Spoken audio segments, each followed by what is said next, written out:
রপ্তানিযোগ্য নিরাপদ আম উৎপাদনে চাঁপাইনবাবগঞ্জের আম চাষিদের সবচেয়ে বড় ভরসা ফ্রুট ব্যাগিং পদ্ধতি। নির্দিষ্ট সময়ে গাছে থাকা আম ব্যাগে মুড়িয়ে রাখাই হলো ফ্রুট ব্যাগিং পদ্ধতি।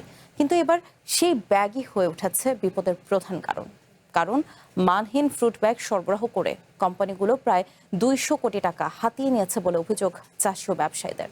এতে ক্ষতির মুখে পড়েছেন হাজারো আম চাষি। শঙ্কা তৈরি হয়েছে রপ্তানি নিয়েও। কৃষি বিভাগ ও আম গবেষকরা বলছেন, নিম্নমানের ব্যাগ বাজারে আসার আগে সরকারি অনুমোদন নেওয়া প্রয়োজন। নির্মাণে নাম্বার 1 শাহ সিমেন্ট। দেশের বৃহত্তম আম উৎপাদনকারী জেলা চাঁপাইনবাবগঞ্জ।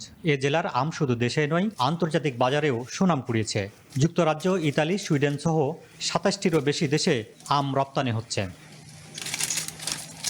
বিদেশে রপ্তানির জন্য ফ্রুট ব্যাগিং এর মাধ্যমে নিরাপদ আম নিশ্চিত করা হয়, কিন্তু চলতি মৌসুমে নিরাপদ আম উৎপাদনে লেগেছে বড় ধাক্কা। চাষিদের অভিযোগ, বাজারে সরবরাহ করা হয়েছে নিম্নমানের ফ্রুট ব্যাগ। এই ব্যাগ অল্প দিনে ছিঁড়ে যাচ্ছে, বৃষ্টিতে নষ্ট হচ্ছে, আমের গুণগত মানও ক্ষতিগ্রস্ত হচ্ছে।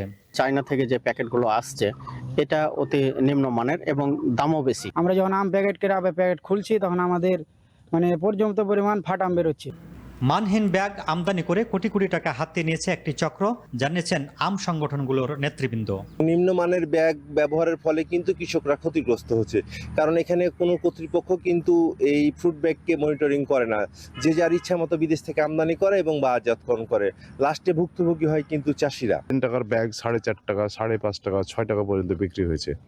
এখন এই সিন্ডিকেট যে কৃষকরাকে ঠকিয়ে নিচ্ছে এবং নিম্নমানের ব্যাগ বেশি দামে বিক্রি করছে, এদের লাগাম টেনে ধরা উচিত। খরচ বাঁচাতে অল্প দামে নিম্নমানের ব্যাগ ব্যবহারে সতর্ক থাকার পরামর্শ দিলেন কৃষি সম্প্রসারণ অধিদপ্তরের কর্মকর্তা। ভাইরা না বুঝে হয়তো কম দামে ব্যবহার করে, তো এটা করলে যেটা হয় অনেক সময় ফলও নষ্ট হয়ে যায়, ভিতরের ফলটা আমটা নষ্ট হয়ে যায়।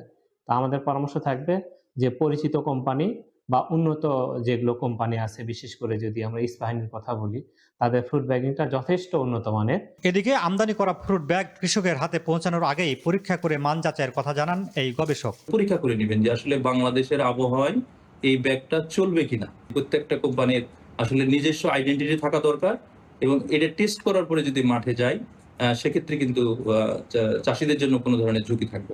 চলতি মৌসুমে চাঁপাইনবাবগঞ্জে প্রায় 30 কোটি আমে ফ্রুট ব্যাগ ব্যবহার করা হয়েছে। এসব ব্যাগ কিনতেই চাষিদের ব্যয় হয়েছে আনুমানিক 180 কোটি টাকা। Tarek Rahman, one news, Chapainawabganj.